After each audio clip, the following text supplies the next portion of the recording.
अस्सलामुअलैकुम। आप सब कैसे हैं? उम्मीद है खैरियत से होंगे। अल्लाह पाक आप सबको अपने हिफ्ज़-ओ-मान में रखे, आप लोगों की मुश्किलात हल फरमाए। आमीन सुम्मा आमीन। मैं आज आपको इन सिरप के बारे में बताने लगी हूँ। ये डॉक्टर ने मेरे बेटे को रेकमेंड किए थे। मेरे बेटे को ना पैदाइशी मसला टेस्ट का, उसको सांस उसका ख़राब हो जाता है, जिसको डस्ट एलर्जी बोलते हैं, अस्थमा भी बोलते हैं। और ये जो ग्रीन वाला सिरप है ये अस्थमा के लिए भी बहुत बेस्ट है, जिनके बलगम की वजह से सांस लेने में मुश्किल होती है। ये उसके लिए बलगम वाली खांसी के लिए, और ये जो दूसरा एसिफाइल है ये खुश्क खांसी के लिए।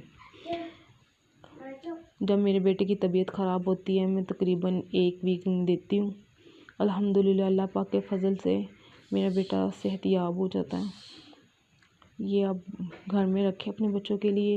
जब बच्चों को खांसी हो तो ये लाजमी इनको दें। बहुत अच्छे सिरप हैं अल्हम्दुलिल्लाह। इनकी मुझे अभी तक कोई साइड इफ़ेक्ट नज़र नहीं आया। मैं अपने बच्चे को तकरीबन 1.5 साल से ये यूज़ करवा रही हूँ, कभी मेरे बच्चे को कोई मसला नहीं हुआ।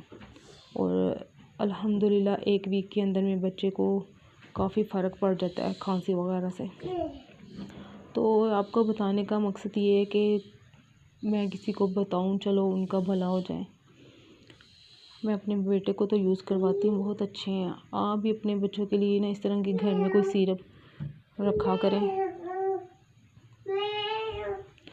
और अगर किसी ने ये यूज़ किए हैं तो मुझे कमेंट में बताएं ये सिरप कैसे हैं।